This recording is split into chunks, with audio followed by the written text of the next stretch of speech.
Hello and welcome to the Family-Centered Treatment webinar. My name is Katie Mercier. I'm the Communications Manager at the Coalition for Juvenile Justice. We're about to get started. I just wanted to run through a few technical details.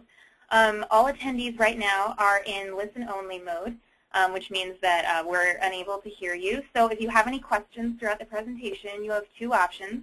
You can either at the end, we'll do questions and answers at the end.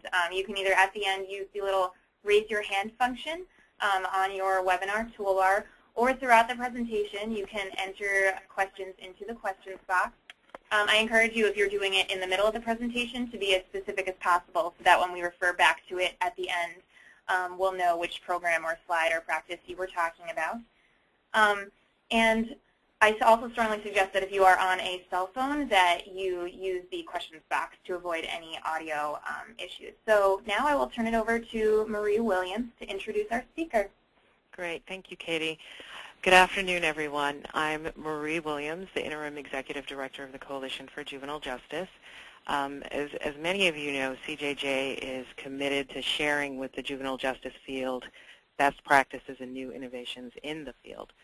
Family-centered treatment is, of course, an evidence-based practice more than 20 years in the making that's been shown to lower rates of out-of-home placements, and that, you all know better than I do, is the direction that juvenile justice is taking these days.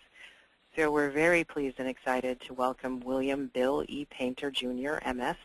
He's Senior Director of Clinical Practice for Institute for Family-Centered Services, the Mentor Network, where he's providing leadership for the ongoing advancement of family-centered treatment.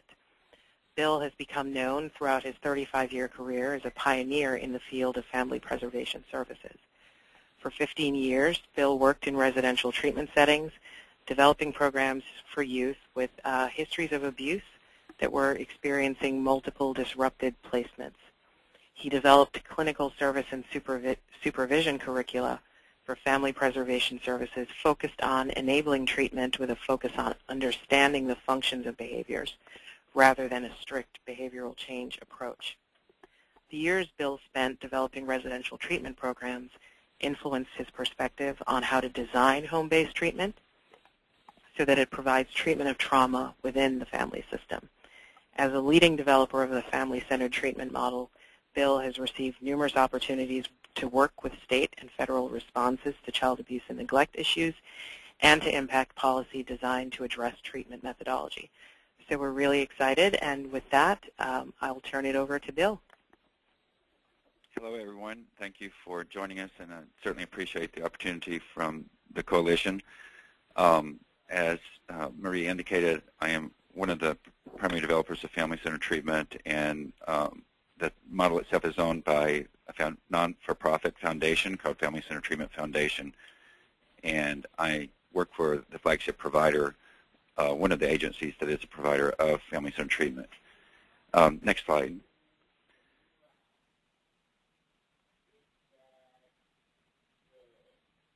Our focus on this today is not just to delve a little bit into family-centered treatment, but to really emphasize something that I think is critical to any kind of treatment model, and that would be enabling sustainable change.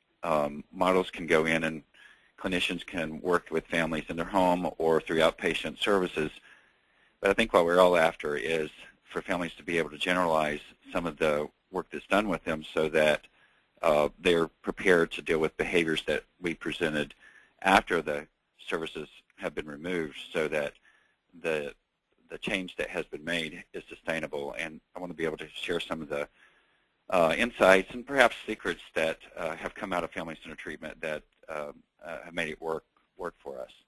Next slide.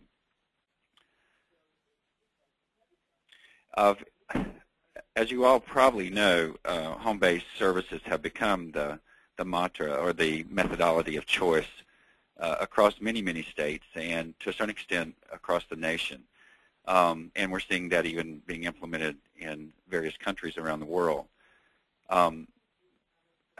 What often happens is that you can take a home-based practice and put it into a clinical practice and put it into the home with the family and still really just be duplicating traditional outpatient services. And my experience has taught me that if outpatient services were going to be effective with this in that particular situation, then they would have worked. And just to try to go into the home and duplicate what would have happened in an office is not necessarily the methodology that we should approach it, treatment with.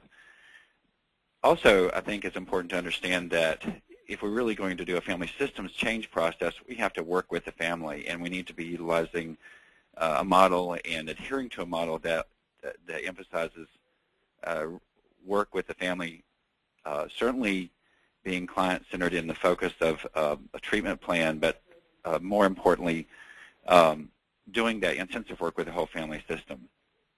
Next slide. The origins of family-centered treatment really are different than some of the other models that are available for home-based treatment, not to say that it's better or worse because of the origins, but we started out trying to develop a model, trying to do what worked, just trying to find out what was working with families and replicate that across the different locations where we were providing service.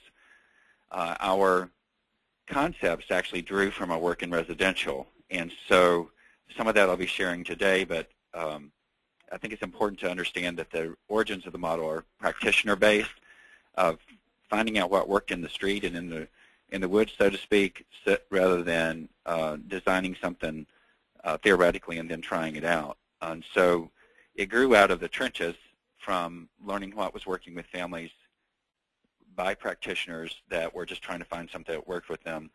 And most of the work that we were provided opportunities to do was with families that back in the early 90s and late 80s were families that were eating up a disproportionate amount of time and money from the public sector.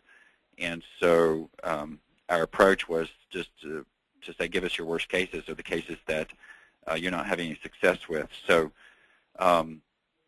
it was an effort to try to find out what really worked and test it in the field. Next slide, please.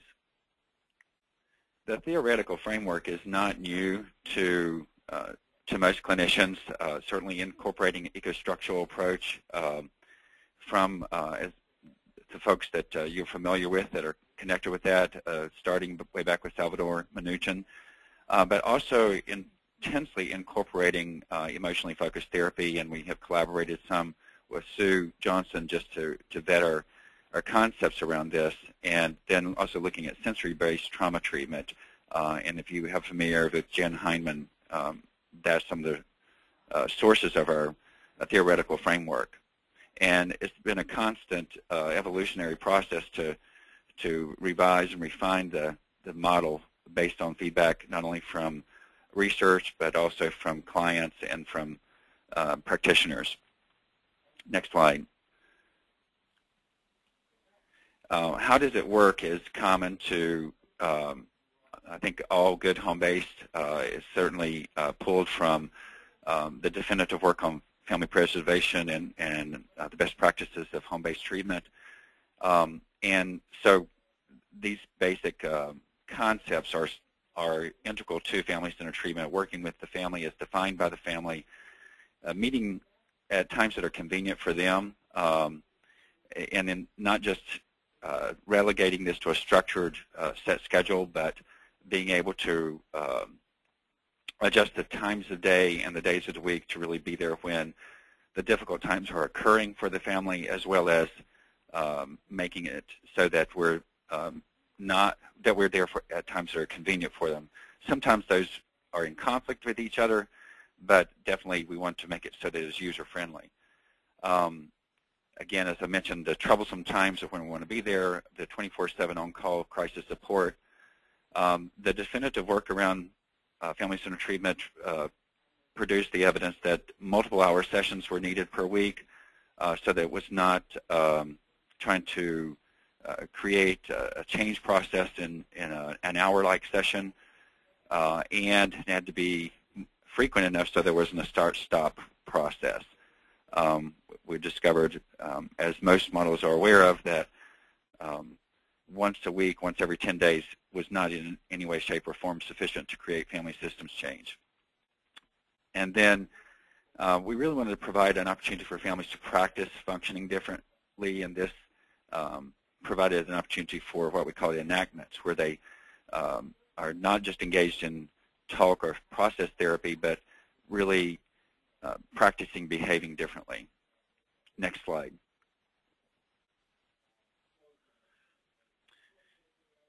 The essential components are familiar to most of you around any model of treatment. Again, it is a comprehensive approach. It's not a technique or therapeutic design. It is really staged around, coordinated around adjusting treatment to various stages of treatment or phases of progress that the family would be making. So 4 stages or phases are consistent with a lot of models, some 5, some 6, but we have combined the joining and assessment phase, have a restructuring phase, a valuing of our changes phase that is important to discuss, and then a generalization. The typical length of treatment is 6 months, although the process is individualized so that it's not a structured time frame. Some families have been able to complete treatment in as little as 3 months. Others have taken 9 months or a year, depending on the comorbidity of needs and also how many family systems issues are involved. But the average length of treatment has year after year been somewhere between 5 and 6 months. Next slide. So if we think about sustainable change, I think that we have to look at it from the perspective of that when it is achieved, it helps the family move from making conscious efforts to change to establishing a new accepted way of living. And I want to delve into that a little bit. But first, let's look at some of the obstacles to creating sustainable change. Next slide. There you are. So this big boulder got a lot of laughs from the folks at the Department of Defense, and said, "Please, can we have that?" But I think it emphasizes that we can design the best models in the world, but if we're not aware of what can get in the way of making it sustainable, then and are not aware of the obstacles, then we're defeated before we start. Next slide. So I think integral to actually being able to be effective is we first have to engage the family into treatment. And this is not a novel concept, but how we go about it often is a novel concept. We have to come at it from a perspective that we need to connect before we correct. Some of this is drawn from the perspective of working in residential and knowing that in working with troubled youth, relationship was integral. Certainly, we know that working with clients in the field, we have to be able to connect before we can begin to correct. Some of the core concepts related to that really come from a belief and a value that people are people, that we really are not superior to or inferior to the families with whom we're working, but we really do have just a hairbreadth away from being in the same situation they might be with things are out of balance in our lives, when things are out of balance in their lives. And so those of you that might be familiar with a multi-circumplex evaluation of family systems might understand that if enough stressors come at us from historical framework through our genealogy and family history, or come at us from life circumstances in the present of losing our jobs or financial difficulties or physical difficulties coming our way, or coming at us from an environmental situation where there's a catastrophe, that we all are just a tiny bit away from having things so out of balance that we need services. That perspective allows us to go in and really treat folks with a tremendous amount of respect and dignity. And it's not just knowing that cognitively, but really believing that allows us to approach families from the perspective that it's a privilege to be in their home and not a right. I think another thing that has enabled us to engage effectively with the family-centered treatment model is recognizing that treatment and change is their choice and not something that we can dictate or define for them. And therefore making it something that they would want to do. And then, not last, but certainly important, is to recognize this is a process that is done with folks, not just to them or for them. And then some guarantees that I won't try to go through all those guarantees, but I think one of the critical guarantees that has enabled family-centered treatment to be successful is promising them that they would never have to wonder or guess what we were thinking as we walked out the door. That out of respect to them, we really need to be honest with them. To be fair to them, we really need to be able to share what we were thinking after having been in their home for several hours. And not putting them in a situation where they do not have to wonder, what are you going to do with all this information when you walk out the door? So I think that is one of the guarantees that has enabled us to engage families very successfully. Next slide, please. As I said earlier, there are 4 phases to family-centered treatment, and we're not going to delve into the intense process of each of these 4 phases, but I did want to be able to give an overview quickly. And this first phase is joining. It includes joining and assessment.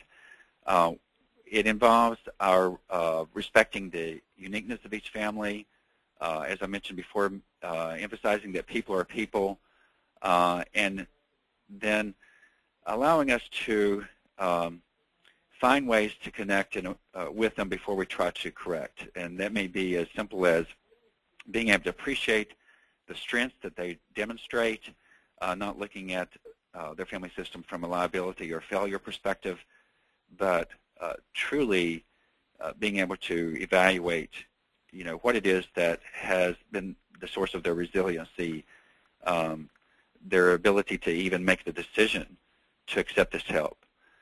From a juvenile justice perspective, many families that we have been in and that I have worked with personally would say, well, I really don't have a choice about this. I was court-ordered into treatment. And our approach with them is to say, you always have a choice. You have made the choice to allow us to come in and work with you and your family, that in hopes of making some changes or keep getting your child back home or keeping your child from having to leave home, and that is a choice. And while you may feel that it is dictated by the court, by social services or whomever, the reality is that there are folks that, in spite of those threats or those court decisions, have chosen not to participate. So we are going to approach this that you have a choice and you made the choice to do this. This next slide is dealing with assessment. And part of our joining process with family-centered treatment is assessment. While there are standardized assessments that are utilized that are often contract or state mandated, such as or that we use ourselves, such as the Family Assessment Device or the CANS, we also have devised over the years some assessments that are included in our family-centered evaluation. These include approaches that are often taught in school that allow us to get the perspective of each member's strengths and resources that they bring into their relationships, what's working for them, what's not, what relationships are giving and taking for them. And that process is EcoMap. It's done with each member of the family. Personally have done this with 3-year-olds and 93-year-olds with the referred client that is often a teenager to the father that is heavily involved into a very structured or rigorous military life. To all walks of life, the EcoMaps are effective in letting them get a picture of the world. They share those with each other in the family sessions.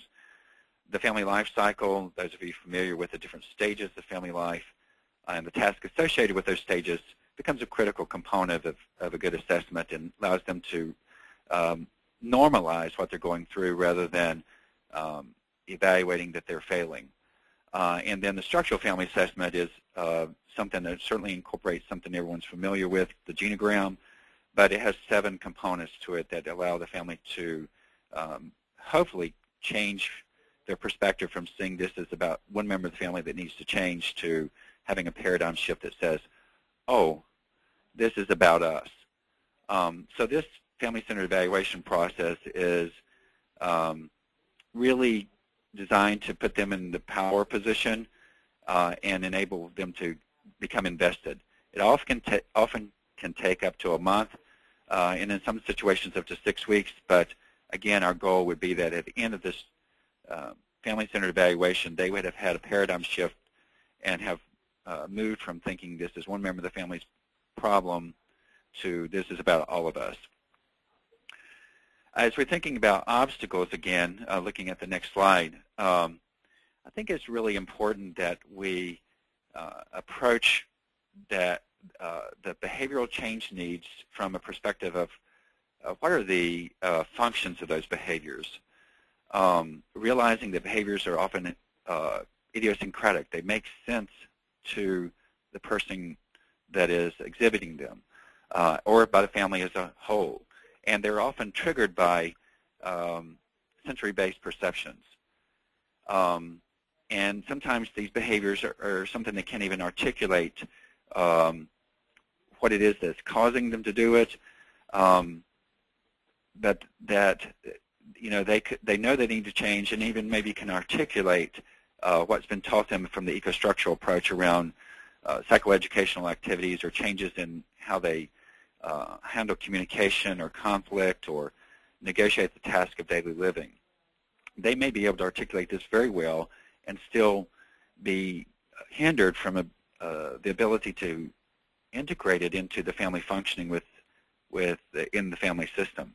Often this is triggered by emotional blockages that come from pain from the past. And so even though they may desire changes and be able to understand and articulate the changes that need to be made, if we find that they're not making those changes, we have to be open to the possibility that those changes are being hindered by something that's deeper. We don't want to exit just because the family is struggling to integrate changes. So that's an important thing that we integrated our thinking and realized that if we exit too early without looking at the function of behaviors, then we're not dealing with the obstacles that are to moving forward. And trauma treatment is often part of this process. And the family-centered treatment process does enable trauma treatment at any juncture in the process. Next slide.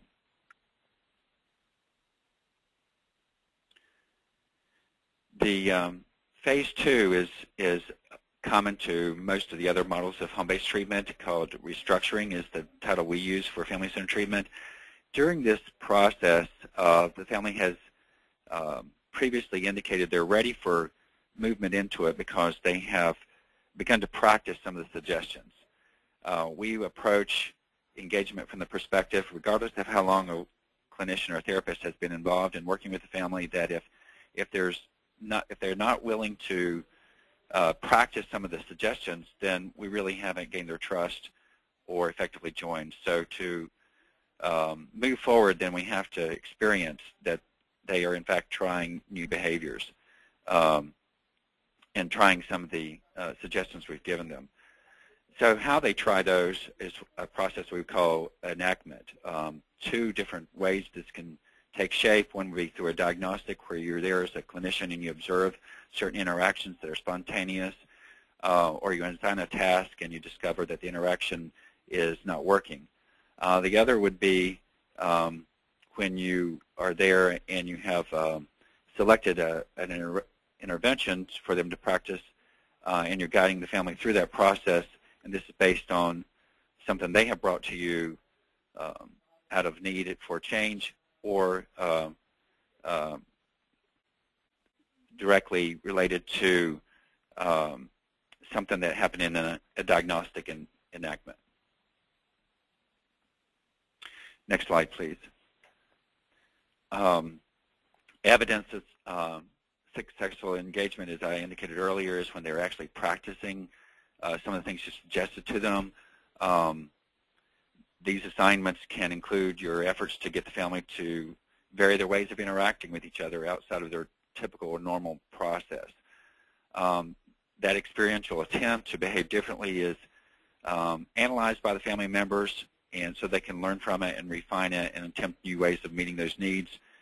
And then once the right strategy is found, the family has an opportunity to practice it on their own, even without the support of the therapist there.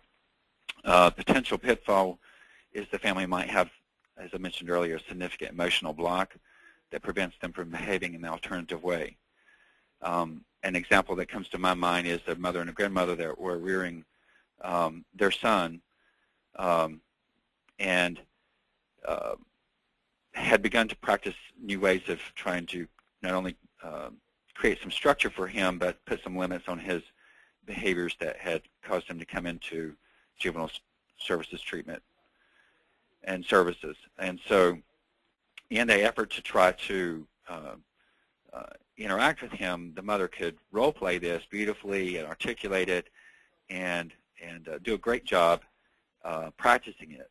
But then when she started to actually put some limits on him, she couldn't proceed. And so we, as an example, we were there observing her in this process at 10 o'clock at night when he was wanting to head out the door and go be with his friends that he had gotten in trouble with. And she was starting to tell him no, he could not go. And she choked up on her words. And so pulling her aside and sending the grandmother in to de-escalate a little bit, but the mother came out. We asked her, what's happening, what's going on? And she said, well, he's not my little man anymore. He's not my little boy that I reared.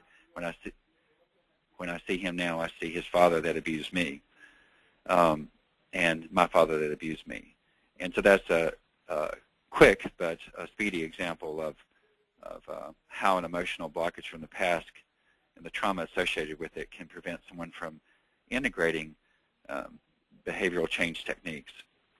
And so we had to go do with a lot of trauma work with her that allowed her to then get to where she could handle that differently with him and from a different position. Next slide, please.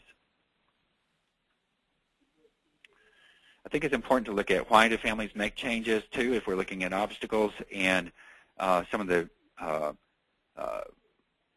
concepts of change theory. And the initial basis of change theory is that when what we're doing is no longer working, then someone will begin to make some changes. However, we do discover and have discovered in follow-up studies of families that have received all kinds of treatment that the changes are often not sustainable because those behaviors were changed for reasons that really were not related to something that they valued or valued enough to continue after we had exited. Next slide, please. So I think it's important for a model to be effective to look at what are some of the reasons that folks change. And sometimes it's a conformity to be able to conform and go along with what's being asked for us and comply with what's being suggested. Sometimes it's pleasing the clinician or the therapist, and they really, really like that person and want to please them. Another would be to avoid conflict and just handle things differently rather than having to deal with a conflictual situation. And then often what we found in follow-up conversations was that really the family was wanting Department of Social Services or juvenile justice or the court system or to get out of their lives. And while we know that's understandable, that's not sufficient enough to enable long-term internalized change. Another reason might be to get, other people just be quiet about them, whether it's the school system calling and complaining or neighbors down the street or whomever. So we really don't want to exit prematurely. Next slide.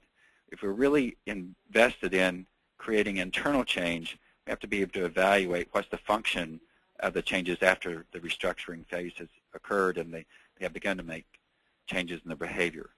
So Families in Treatment puts the clinician into a position of changing their style of treatment to put the family in a bit of a value conflict around why they're doing what they're doing. Next slide. So we found that it's necessary for changes in order for changes to be sustained, the changes need to be something that the family valued beyond just trying to conform or comply or please the clinician or to get the nosy neighbor out of their hair or the school system to quit calling or to get the court system out of their lives. They needed to value the changes because they were working for them. And so this third phase of treatment called valuing changes is ironically the opportunity for the clinician to change their approach with the family and put the family in a position of deciding what of all these changes they have made do they want to keep. That requires some specific training and coaching and supervision, but is critical to the process. Next slide, please.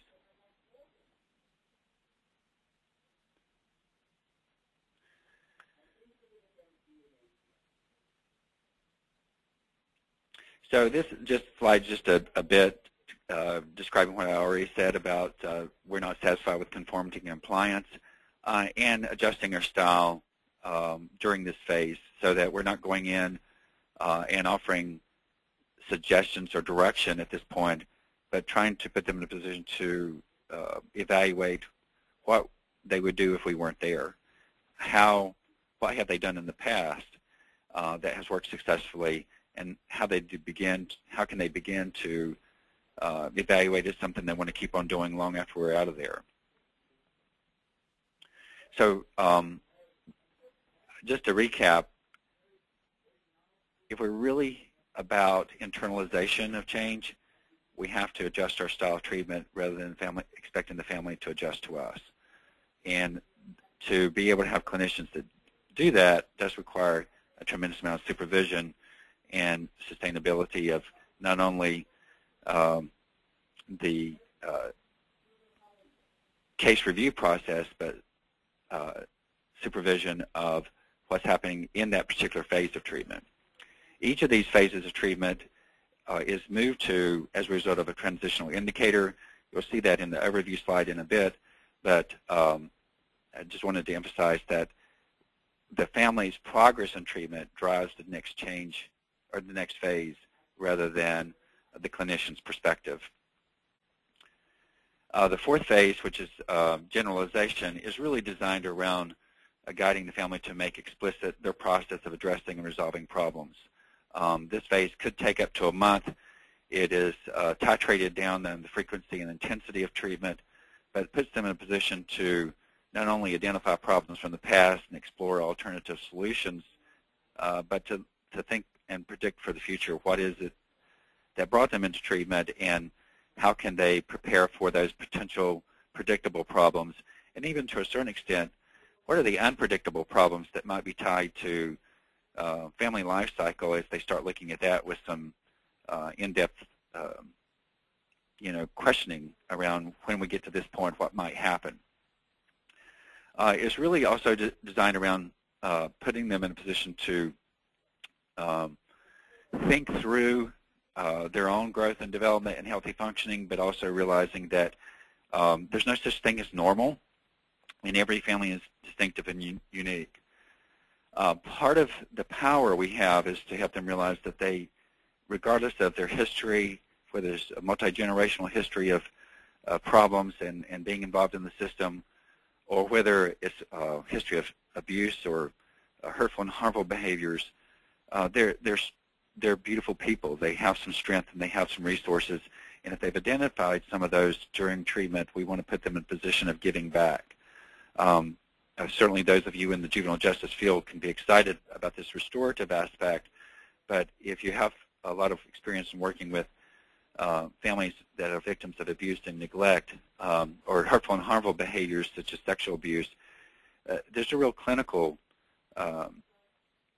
need for folks to discover that they have something of value and worth and dignity that's not tied to being a punching bag for someone or an extension of their body to make them feel good. So this next slide is a picture of a part of our process. One of our fidelity activities is putting the family in a position to do a family giving project. And this also helps them not only to give back to the community, but it also helps with the discovery of their own inherent worth and dignity. Next slide, please. The overview of the model is just a picture of those 4 stages, as well, 4 phases of treatment, as well as the transitions for the indicators for transition for moving to the next phase. The emotional blocks and trauma treatment piece can occur at any point in the treatment process.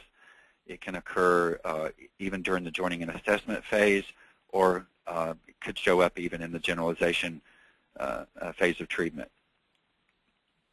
And with the trauma treatment, we've worked collaboratively to utilize the National Child Stress Trauma Treatment Network information, so that it is actually not just a cognitive process, but a sensory-based treatment process. The next slide helps us look at the limitations of practice.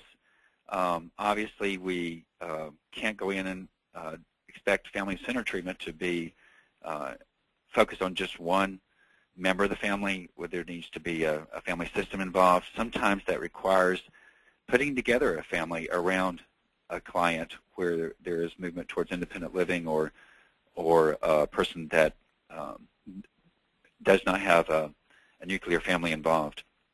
The primary focus is not psychiatric or medical.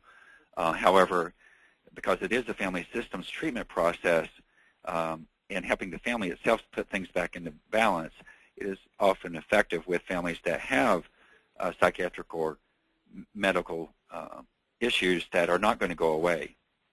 But the family does need to achieve a better sense of balance in order to be able to cope for the future.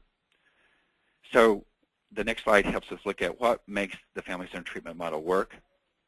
And I often say that any model is only as good as the particular agency that is implementing it. But the nice thing about the family-centered treatment is that it does require the standardization of management and clinical practice in all locations.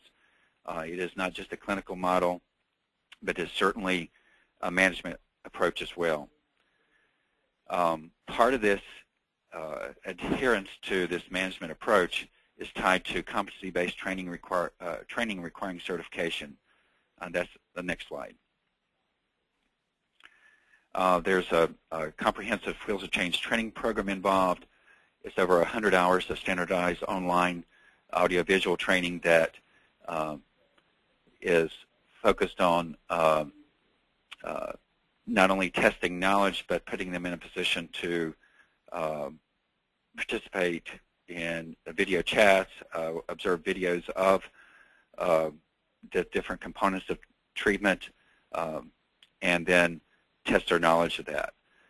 But we all know that knowledge alone doesn't guarantee any competency in the skills necessary to deliver the model. So there's an observation phase in the certification process where clinicians observe certified clinicians practicing, and then when they are ready to practice the core skills and be checked off in those areas, there are 15 core skills that they have to demonstrate competency. With this process, they then are checked off. This is sent into the Foundation for Oversight and Review, and then certification. The 2-year certification then is requires a renewal every 2 years with some additional coaching and training. In addition, there's a competency-based supervision process for the supervisors of family-centered treatment. Critical to actual delivery of any model is not just the training, but the supervision is actually what guarantees it's going to be delivered. So the next slide is just a note to that effect, that competency-based supervision is required. The next slide is is a way of saying, how do we ensure that there's implementation of the model for each client? There has to be an intensive supervision process. The fact that it is a management approach and the agencies that want to implement it need to be able to make a commitment to a management approach that includes not only the training for the supervisors and the clinicians and the certification of them, but the intense peer supervision process, the field and crisis support supervision, and individual supervision. And that requires, as I mentioned earlier, the management to provide that infrastructure and the support that allows this to happen. In addition, the management process has to include an emphasis on a management information system that allows for the tracking of the key treatment-related documents so that we can ensure fidelity to the model. And that management information system not only has to be able to track the training, but also the implementation of the model through the fidelity measures and then the outcome process. The next slide helps us look at the fact that a quality assurance and improvement oversight process is critical, and so effective communication is the key counterpart at this process, because we want to ensure that not only the intensity and frequency of treatment is provided, but that the actual quality of what's being provided meets the standards. And so the fidelity tracking process ensures that it's not just a task that is checked off, but each fidelity instrument actually looks at the quality of the activity. In an effort to move forward, the next slide is a kind of a review of what I just talked about. Each FCT phase requires specific tools and documents that track the adherence to the activities. These are all family systems activities that occur, and the documents are ways of tracking the family's involvement, most often with their helping produce the actual document. Where appropriate, videos can occur for them to be able to have a record of the activity and refer back to it for reference, as well as helping them in future needs.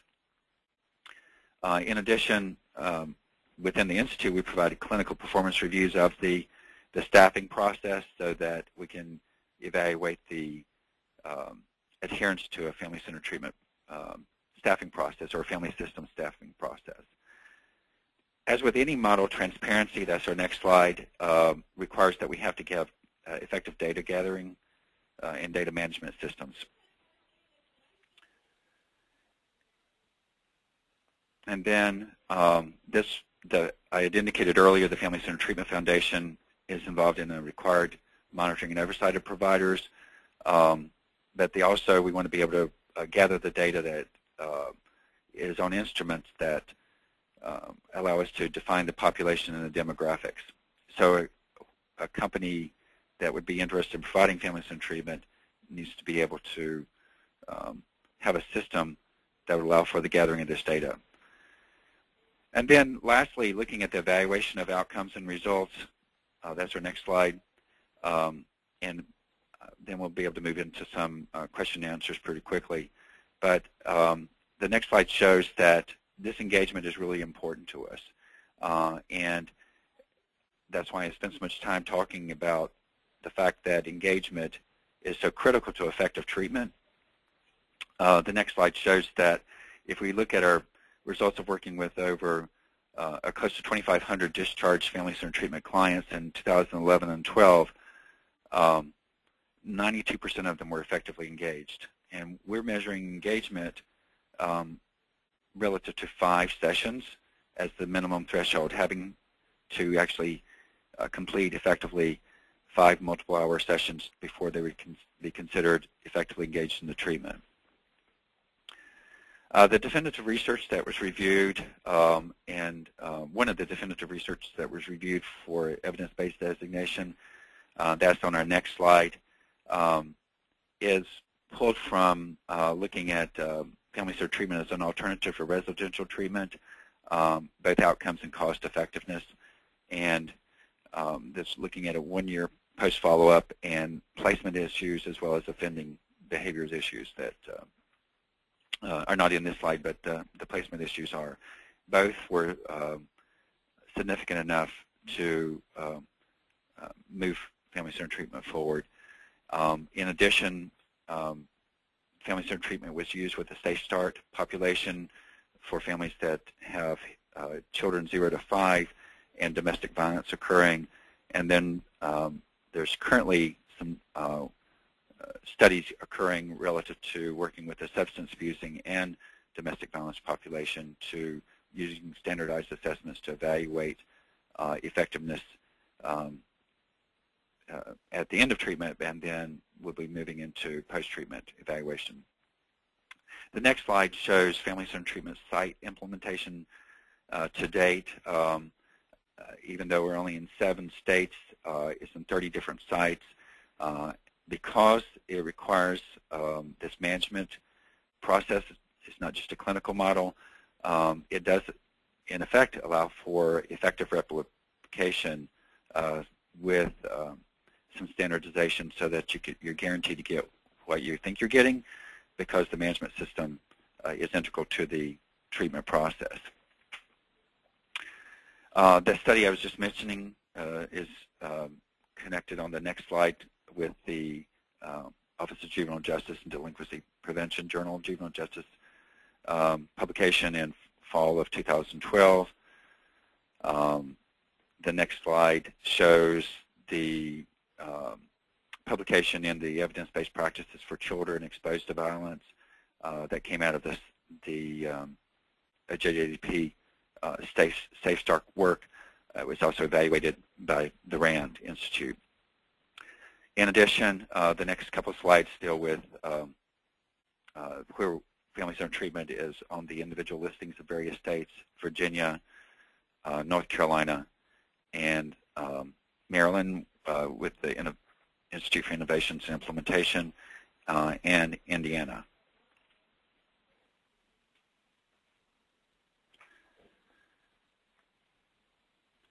And then currently under review by NREP, hoping that goes well, and then just received in the recent weeks approval for listing with the California Evidence-Based Clearinghouse. In summary, I would just want to review and emphasize that effective delivery of family-centered treatment is contingent upon this tripartite approach of management. All levels of management must support the value of effective treatment over business pragmatism. This includes ensuring that funding is in place for the training that direct staff would need and supervisory staff have to have in order to demonstrate competency and achieve their certification. Insurance that the fidelity measures are built into the clinical practice, and that there's an ensuring monitoring system in place to track that adherence, and then rigorous research and data collection systems. The next slide indicates where family-centered treatment has been presented at a national level and in various conferences, most recently at the Global Implementation Conferences on Evidence-Based Practice. The next slide is, that one includes my presenter information, and that's also available through the coalition. But then the model is owned by a nonprofit, the Family-Centered Treatment Foundation, and this is the contact information for being able to access more information. So with that, I'm going to stop talking other than to answer questions and turn it back over to you, Katie. All right, thank you so much, Bill. Like I said, if you have a question, you can either type it into the questions box, or you can use the raise your hand feature where I can unmute you and I'll announce you and you'll be able to ask your question. I strongly suggest that if you're using a cell phone that you enter your questions to the question box just to avoid any audio issues. I'm going to give everyone a minute to kind of type in their questions. So in the meantime, I just wanted to remind everyone that we will be sending out the recording of this webinar and the PowerPoint presentation, everything will be posted on the website so that you can access all that information from the resources or from the slides that we went through. Okay, so I have my first question, and it says, please explain treatment over business pragmatism, further. If a business is not financially stable, there is no treatment. Certainly has to be financially stable. I guess where I'm coming from that statement is that the model itself is not going to be effective without the effective supervision. So pragmatically speaking, bringing folks together for a peer supervision process that may last several hours a week, plus the individual supervision, from our perspective, is not an option. And sometimes in a strictly for-profit business setting, managers or supervisors can be thinking, or owners can be thinking, this time should be spent out bringing in business and money. And we're saying that that's a temporary process, and to actually make the model work and sustainable for family, the success of it to be sustainable for families, this supervision is critical. So that's one example of pragmatism. But certainly agree with the perspective that if there's no money, there's no mission. Great. The next question is from Leanne Rozelle, and I'm sorry in advance, I'm probably butchering all your names. How can we find out where in Maryland or Virginia family-centered treatment is being used? Well, certainly within Maryland, the Institute for Family-Centered Services website that you can just look up IFCS or Institute for Family-Centered Services will take you to those specific office locations in Maryland. In Virginia, the Family Centered Treatment Foundation has contracted with a specific agency there, and so I don't butcher their name, I won't say it, but you could find that on their website that's already showing up, still showing up on the webinar. Great. The next question is from Emma Bennick. What background should providers of FCT have in order to implement the model? The backgrounds dictated by state-specific contracting or Medicaid requirements vary, but generally speaking, they're master's level or licensed. Some states do permit bachelor's level, but all folks have to be certified. They have to go through this intensive process of certification and training that before they receive certification. In general, it takes at least 3 months, and it's not been unusual, particularly with startup agencies, for it to take 6 months for clinicians to get certified. Both the foundation and the institute, when implementing the model into new locations, puts certified clinicians working alongside the staff in the new location, arm in arm, hand in hand, so that they are learning from folks that already know how to do it by observation, as well as the skill-based and knowledge-based training process. The next question is from Marilyn Leader. She asks, do you deal with families that are homeless or have drug or alcohol abuse issues? Definitely with drug and alcohol abuse issues, and one of the studies that we're beginning with Dr. Rhonda Bowes in Florida at this point is with our specialty contract in the Fort Lauderdale area for working with families that have co-occurrence of substance abuse and domestic violence, and are finding, even though it's a small grant, that of the 30 different clients that have been enrolled and completed treatment, 28 of them were successfully treated without having to be incarcerated or put into a substance abuse treatment externally, so the home-based treatment process.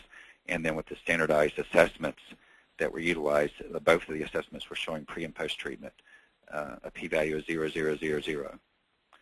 So yes, definitely with substance abuse. With homeless, there has been some of that occurring, but not on a broad scale. certainly trying to create a situation where we can build a family around them. Obviously requires connection with infrastructure and systems where they have some stability put in place to meet their basic needs. But in order to treat and enable some balance in their life functioning, family-centered treatment co-currently occurring has been successful, though I don't have any real data on that. The next question is from Crystal Sabrina Moss. She asks, what is the optimal caseload for each clinician? Oh, that's a great question. And because the intensity is, for the basic threshold is 2 multiple-hour sessions per week, generally speaking, the most families that any particular clinician can handle when fully meeting at the height of treatment is 4. If they have some that are ramping up for joining or titrating down for closure, then additional client families can be added, making it go up to 6 or 8. But generally speaking, 4 if they're all involved heavily in the full basic threshold of treatment. The baseline or threshold is the 2 multiple-hour sessions per week, but that's not to preclude the reality that in some situations, and the funding permits, even more intense and frequent dosage is needed and can be provided. Marilyn Leader asks, how long does your program usually take, and what is the success rate? The average length of treatment, as I indicated earlier, is about 6 months. And the success rate of our own practice-based evidence is around 90%. And then the published evidence of we're looking at post-treatment sustainability, the study that I alluded to earlier, goes through the significance ratio on that, and it don't really have a percentage on that. It just shows the significance when compared to residential treatment with post-treatment factors. But our own practice-based evidence is showing year after year always somewhere between 88 and 90%, and that is tied to families that have been successfully engaged, but also looking at the fact that of all the referrals, that 90 to 92% successful engagement is occurring. So we see that as critical. I have a question from Deb Collier. Seeing that Georgia is not one of the 7 states, what is in the works regarding FCT development in Georgia? Well, there are some discussions occurring that I don't know how much I'm at liberty to share about, but there are some discussions occurring with some of the state leaders in Georgia that are in the public sector that are interested in bringing FCT there. But maybe reach out to me via personal email, and I'll put you in touch with the folks that might be able to respond to that specifically. Chad Connor asks, with FCT being derivative of practitioner experience of what works and what does not, is the model updated over time, and what type of updates have been considered or added over the years? Oh, excellent question. I think one of the things that we did when we were moving forward with the submission to evidence-based review and making sure that we had all the components necessary for evaluation of the actual model itself, one of the things that we ended up doing was putting back in this family giving project.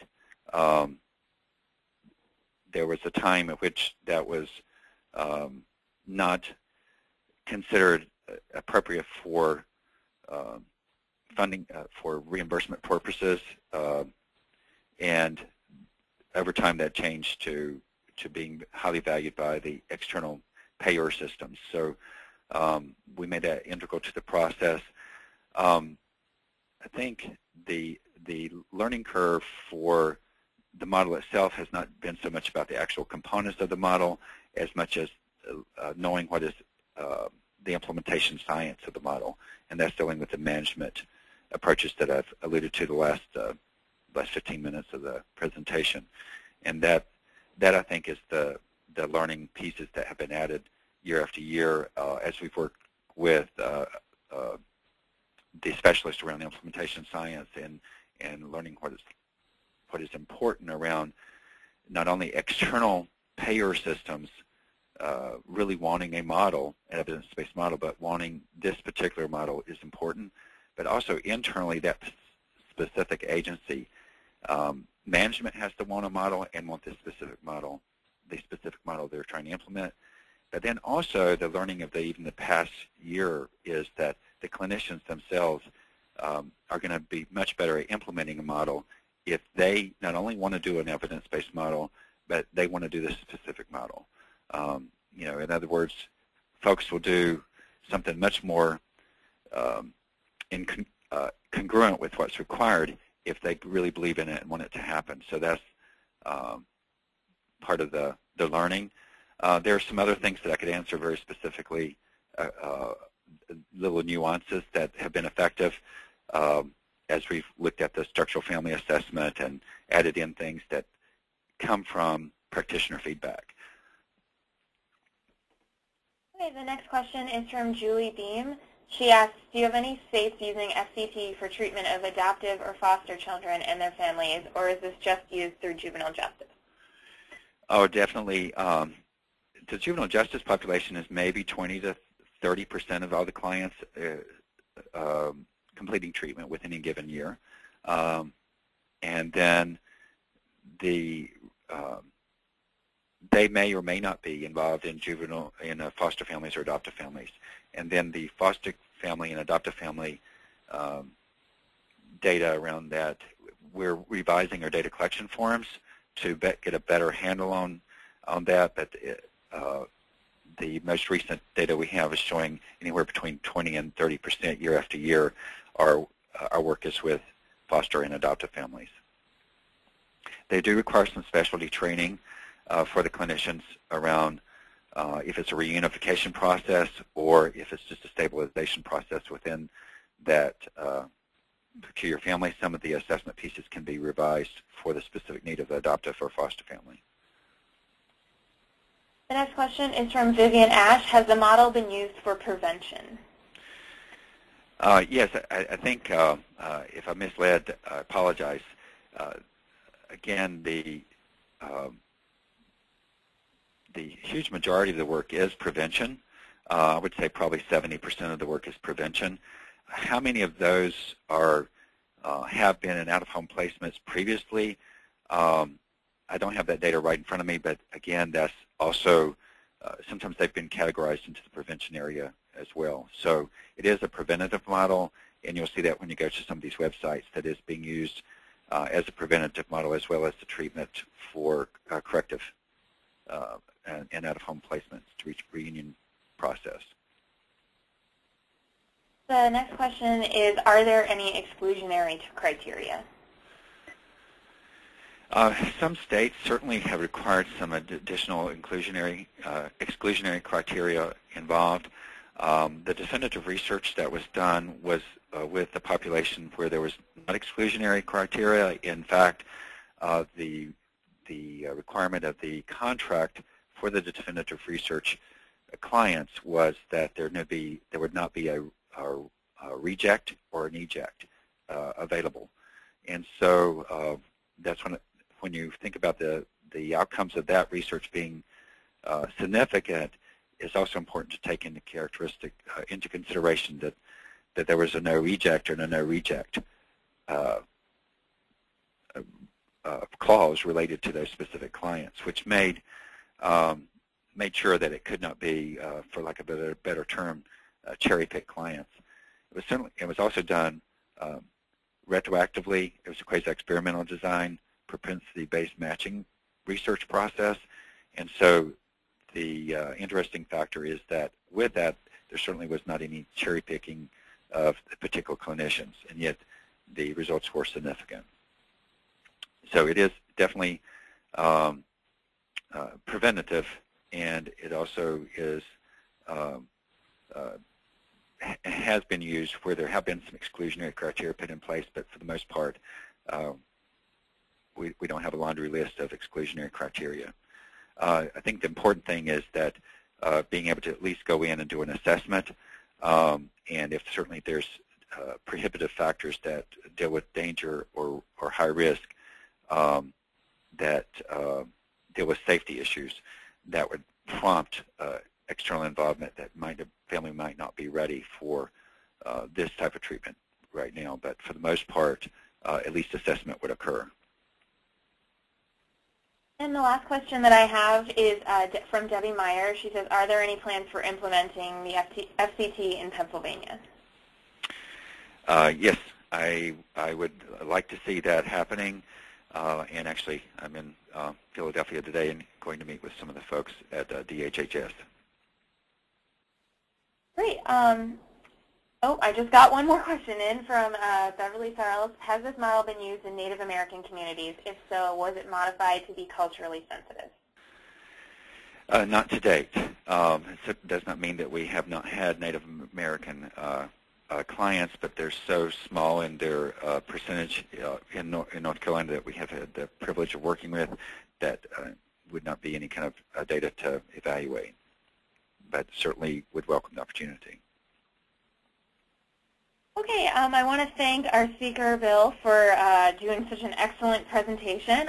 Like I said, we will send out in the next 24 hours the recording of this webinar and along with the PowerPoint presentation, so you can feel free to share that with anyone. If you have any questions, the contact information is up on the screen. And with that, I'm going to close this webinar. So thank you very much, everyone, and have a great day. Thank you.